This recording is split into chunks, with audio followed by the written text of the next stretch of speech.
Hello mga kasari, good morning. Welcome again sa ating channel. Meron akong isi-share sa inyo mga kasari na sa tingin ko ay napaka-importante. Kasi ito ay about sa atin at sa ating ahente. Kasi ito ay kahapon ko lang nalaman sa isang ahente ko rin. Yung sa may ahente ko ng mga Lucky Me Noodles.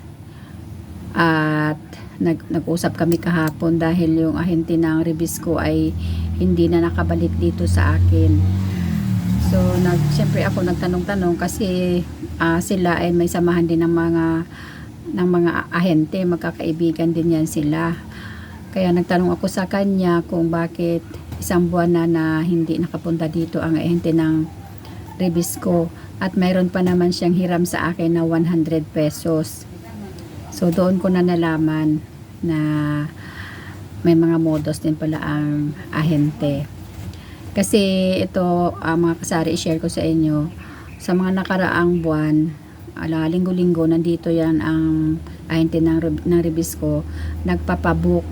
Pupunta yan dito sa akin ng Tuesday, tapos magde-deliver sila ng Friday.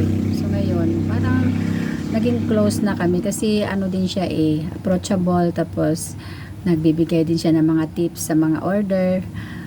Basta maganda siyang makisama sa mga tao. Kaya ako naman medyo nakipag-close din ako sa kanya.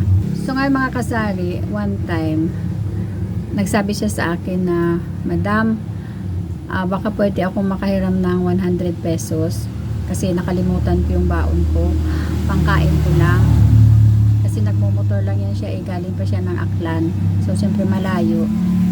Ay ako naman, siyempre tao lang naman tayo at akala ko naman kasi totoo na wala talaga siyang pangkain. So sabi ko okay lang. Sabi niya, "Ay salamat madam, next week ko babayaran pagbalik ko dito."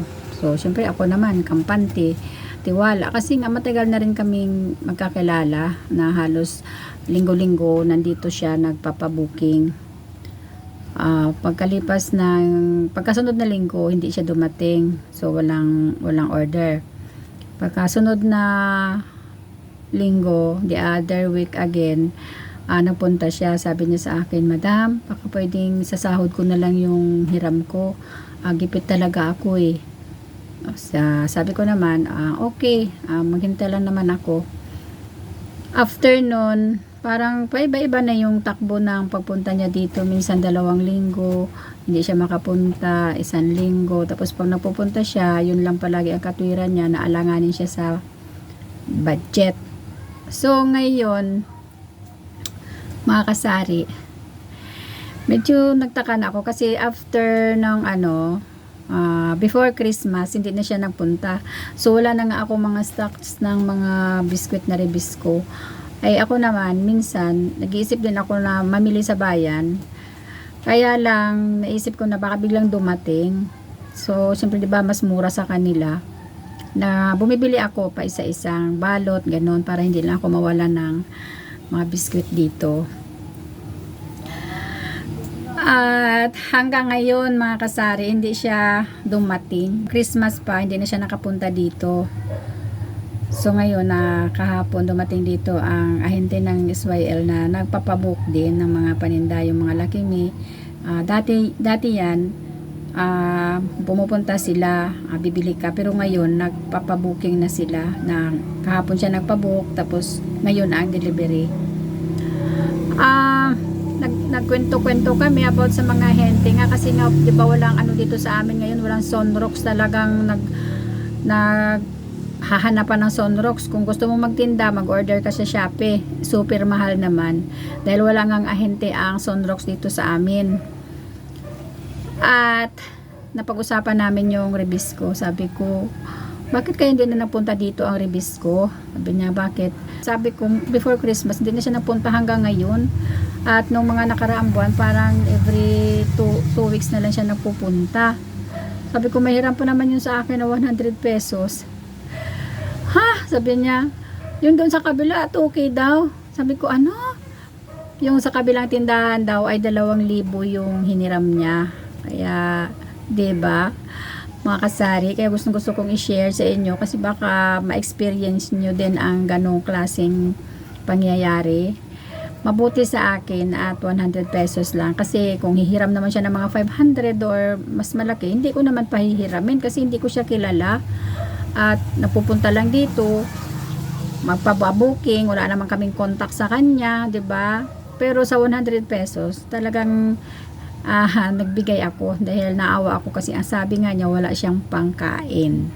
Mga kasari, nalaman ko na yung ibang ahente pala may mga modus din na ganyan, nahihiraman nila ang kanilang mga customer. So, pasalamat na lang ako kay Lord, no, dahil 100 pesos lang yung hiniram niya sa akin at hindi masyadong malaki. Pero syempre, 'di ba, kahit 100 pesos lang yun, kailangan magbayad tayo kasi pera din yun ng hiniraman natin. Mas malala pa yung kapitbahay ko na tindahan kasi 2,000 ang natangay sa kanya at hanggang ngayon hindi na nagpakita sa amin yung ahente na yon. Taga ano yun mga kasari, taga Aklan.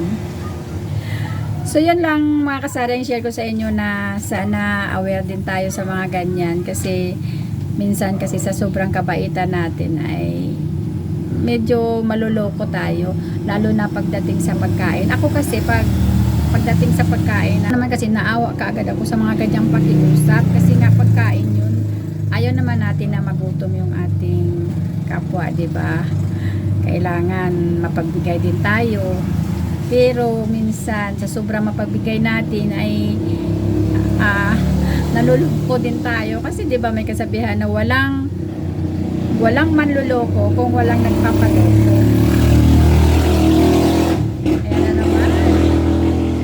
Ang ingay dito sa amin. Pagpasensya nyo na talaga tuwing magbablog ako na maingay ang mga sasakyan kasi ganun talaga dito sa amin. So yun lang mga kasari ang aking share sa inyo ngayong umaga at ako ay naka jacket. Malamig dito sa amin, parang yellow yung hangin, kaya tsaka ang aga-aga ko naligo, kaya ito naka outfit tayo ganito mga kasari. So sana nakabigay ako ng kaunting kaalaman sa inyo sa itong vlog ko na huwag talaga tayong magpapaloko sa ating mga ahente, yung magmakaawa.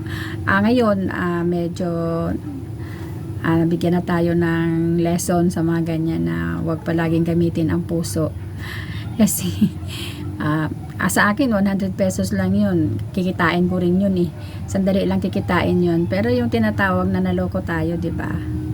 So hanggang dito na lang mga kasari. God bless sa inyong lahat, at sa mga hindi pa nakasubscribe sa aking channel, baka naman po pwede nyo akong isubscribe at pakiclick na rin ng notification bell para updated kayo sa mga susunod ko pang video.